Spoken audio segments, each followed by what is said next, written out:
Captaincy is about making right decision whether on the field or off the field. इसलिए मैं Country Delight पर भरोसा करता हूँ। They deliver 100% pure buffalo milk to my doorstep by 7 AM। Don't just enjoy our matches, enjoy village fresh buffalo milk too. Download the country delight app. ఇటు కొడుకు అటు కూతురు ఎంత జరుగుతున్నా కూడా కేసీఆర్ చాలా మౌనంగా ఉన్నారు సార్. ఎందుకు? ఇది వ్యూహమా లేకపోతే అసమర్థత అనుకోవాలా? అంటే ఇప్పుడు ఆయన కూడా వెళ్ళి కవితకు పోటీగా చిచ్చాట్ పెట్టగలడా? మీరు చెప్పండి. తిరస్కారం పెట్టగలడా? ఒకటి కేసీఆర్ స్టైల్ అది. మీరు ఇప్పుడే కాదు రవిశంకర్, కవిత విషయంలోనే కాదు, మీరు గమనించండి. కేసీఆర్ అందరూ ఏదో ఒకటి అంటూనే ఉంటారు, చర్చ జరుగుతూనే ఉంటుంది. కేసీఆర్ మౌనం ఒక్కసారి వస్తాడు. ఇక వస్తే తండరే, ఇక ఉరుముతుంది, మెరుపులు మెరుస్తాయి అన్నట్టుగా వస్తాడు. ఒక్క ప్రెస్ కాన్ఫరెన్స్లో ఆన్ని దులిపేసి మళ్ళీ ఒక నెల దాకా మళ్ళీ రాడు. That is how the KCR functions. ఆయన స్వభావం అది. ఇప్పుడు ఒక్కొక్క మనిషికి ఒక స్వభావం ఉంటుంది. నాగేశ్వర స్వభావం ఏంటి? ఉన్నట్టు మాట్లాడడం, ఎవరికి నచ్చినా నచ్చకపోయినా వ్యక్తిగత సంబంధాలతో నిమిత్తం లేకుండా కెమెరా ముందు నిలబడితే, నేను చిన్నప్పుడు పాంచ్ మే పరమేశ్వర్ హై అని మాకు హిందీలో పాఠం ఉండే, నా పైన ప్రగాఢమైన ప్రభావం చూపిన పాఠం అది. అంటే పంచాయతీలో 5 కూర్చుంటే మేము 5 పరమేశ్వర్లుగానే భావించి తీర్పు చెప్పాలి అని. పాంచ్ మే పరమేశ్వర్ హై అని. సో పంచ్ పరమేశ్వర్ అని. సో అందువల్ల అంటే పంచాయతీలో కూర్చున్నప్పుడు రాగద్వేషాలకు అతీతంగా ఆ పంచాయతీ చెప్పేవాడు ఉండాలి అని.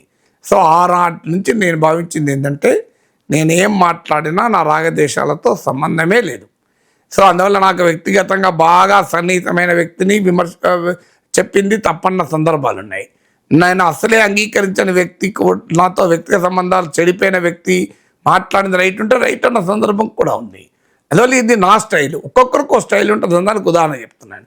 కేసీఆర్ స్టైల్ ఏంటంటే ప్రతిదానికి రియాక్ట్ కాడు. ఆయన టైంలో, ఆయన పర్పస్లో ఈ decides is timing, place and how to react. ఇది మొదటిది. రెండవది, ఇప్పుడు కవిత అంశంలో ఏమని రియాక్ట్ కావాలి? కేటీఆర్ మంచోడు, కవిత చెడ్డదనాలన్నా? నా నమ్మకం ఇప్పుడే కాదు, బహుశా కేసీఆర్ ఎప్పుడు రియాక్ట్ కాకపోయినా ఆశ్చర్యపడాల్సింది ఏమీ లేదు. ఈ మొత్తం ఎపిసోడ్ లాజికల్ ఎండ్కి వచ్చినా I don't think KCR will seriously react, in detail react అవుతాడని నేను అనుకోను. ఎందుకంటే ఆ రియాక్ట్ కావడం వల్ల ఆయన స్థాయిని ఆయన తగ్గించుకుని అవుతాడు. అంటే కూతురు కోపంతోనో బాధతోనో అనేక అంశాలు అంటే తండ్రి రియాక్ట్ కాడు ఎక్కడ కూడా. మీరు కుటుంబంలో కూడా చూడండి, మన పిల్లలు మనతో చాలాసార్లు ఘర్షణ పడుతుంటారు. వాళ్ళు మన పిల్లలే కదా అని మనం ఊరుకుంటాం. 4 గంటల తర్వాత మళ్ళీ పిల్లలు వచ్చి నాన్న అనుకుంటే మీద పడతారు. తల్లి అనుకుంటా, బిడ్డ నాన్న అనుకుంటా మన దగ్గర తీసుకుంటాం.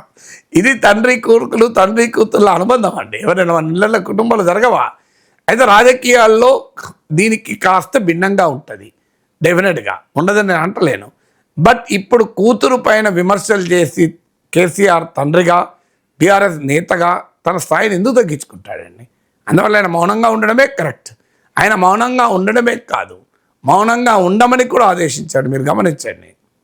ఒక్కసారి కేటీఆర్ రియాక్ట్ అయ్యాడు, చాలా గట్టిగానే రియాక్ట్ అయ్యాడు. 3 సెంటెన్సులు రియాక్ట్ అయ్యాడు.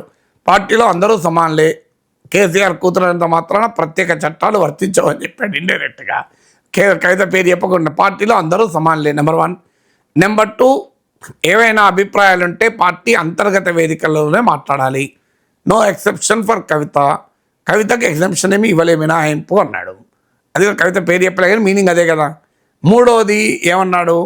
ఏమో రేవంత్కు ఓట్లున్నారేమో అన్నాడు. అది పరోక్షంగా కవితను ఉద్దేశించి అన్నాడు. ఈ మాట్లాడిన తర్వాత కేసీఆర్ ఏమన్నాడు? కేటీఆర్ కూడా నువ్వు ఆగా అన్నాడు. అద్దు, ఇంకా ఆగాము చేసుకోవద్దు. కేసీఆర్ భాషలో చెప్పాలంటే ఇప్పుడు రోజుకోరు బీఆర్ఎస్ నాయకులు ఇంకో పూట మాట్లాడితే ఏమవుతుంది? ఇంకేమవుతుంది? దానికి ఇంకా ఎక్కువ అజ్యం పోసినట్టు అవుతారు కదా. అది ఇంకా డ్యామేజ్ పెరుగుతుంది కదా. ఇప్పుడు వాళ్ళు ఒకటి అంటారు, కవిత ఒకటి అంటారు, వాళ్ళు ఒకటి అంటారు, కవిత ఒకటి అంటారు.